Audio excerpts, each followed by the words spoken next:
You know what we haven't talked about in a while? One of my favorite categories, just a crazy value and rarity category, Franklins.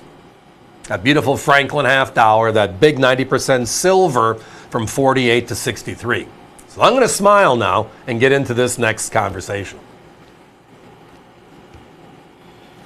So the Franklin replaces the Walking Liberty half dollar, and 47, 48, we bring out this brand new coin. At the time in history, it was the first legal tender coin ever put into circulation that was not Lady Liberty or a president. So that kind of puts Benjamin Franklin, the scientist, the founding father, on a pretty significant pedestal. And my guess is if it wasn't for the unfortunate events with President Kennedy in late 1963, and then his Kennedy half dollar, the tribute coin, in 1964, we'd still probably be seeing the Franklin half dollar. Is there a more beloved founding father than this crazy individual? From scientist to ladies' man to diplomat.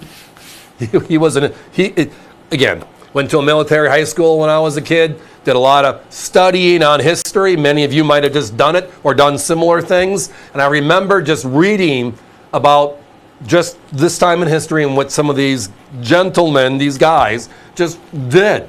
And we just try to apply it. It's just crazy stories. But I'm digressing. So we have Franklin's from 1948 to 1963. All right? And during this time frame, 16 years, we have Philadelphia's. They struck all 16 years. Denver struck 14. No 55 and no 56. But San Francisco struck only 5 coins.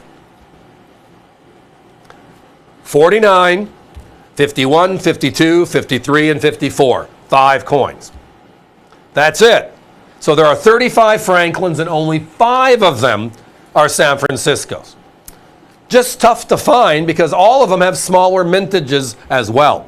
If you look at the 35 globally, with the 63s having the ones that have the larger mintage and then the rarer ones being, well, the other spectrum, we have the lowest minted San Francisco, the 49S, also happening to be number 4, only behind the 55, 53, and 48 Ps.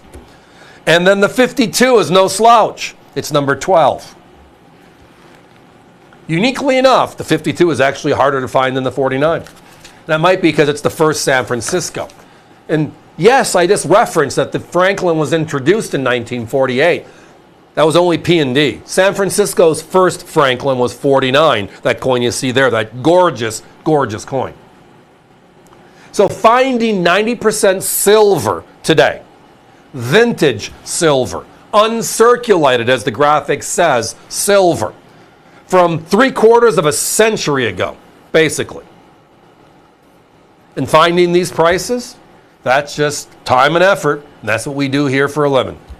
We want to bring you the best stuff at the best prices, and the Franklin category is one of the top undervalued series today for how few of them are known to exist and for the quality and price relationship.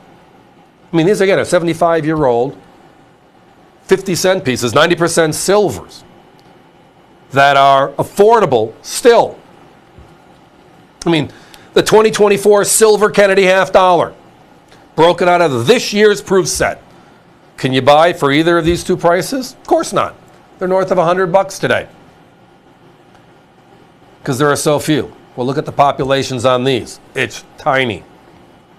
So again, the mintages, yes, 3.7 million on the 49, 5.5 million on the 52. My competition, yes. The 49S, they're at $179. We're at $89.95, and they're gorgeous uncirculated specimens. My competition in the 52S, I told you, it's just as crazy in the marketplace as the 49, and the 53 for that matters. They're looking at $169 right now for an uncirculated specimen. We're $100 less on that one. Now, we know a lot of you over the years have been putting together that gorgeous 35 coin, affordable, complete collection of Franklins. It's been a long time since we've had either of these two available. I want to say 6+ months. And I'm just thrilled that it's in my little segment of the show here tonight. The mint mark is right below the E and the S in states. It looks like the hook the bell will be hanging on. It's actually not a squiggly hook, it's an S mint mark. The detail, the open fields. Yeah, that's beautiful uncirculated coins. 90% silvers. So why are Franklins so difficult to find today? And I take just a step and just look at history, what was going on, and sometimes that helps explain it. 64, we pull dimes and quarters. 70, we pull silver half dollars. And then what happened shortly thereafter? We had this silver and gold spike. $50 an ounce silver for the first time in 1980, right? I mean, know where I was. That was some fun times, right? Which means all these beautiful half dollars melted for 20 bucks a piece. Well, I was a paper boy in the 60s. This is what I got when I went collecting funds for delivering the newspapers to all my customers. You put your albums together because I was a collector, and then all my extras I would put into a bin, and now that I put them aside for 50 cents, and now what? They're worth how much? Yeah, 20 bucks just to melt. What was the last large series? There was only one 64 Kennedy half dollar that was out there that everybody grabbed onto. There were a lot of smart people that realized 65 to 70 were also silver Kennedys, but the majority of people had Franklins. That was the last big series, 16 years. Guys, I don't have time for a clock. We're almost sold out of the 52. 49's not that much further behind. Do we have other years? Yes, we do. Just visit us online, avccoins.com. I pretty much have them all. But tonight, the special prices, the special coins, you got them right here. 49S, first San Francisco, 52S, the sleeper in the series, finally together at last. And again, a your choice opportunity.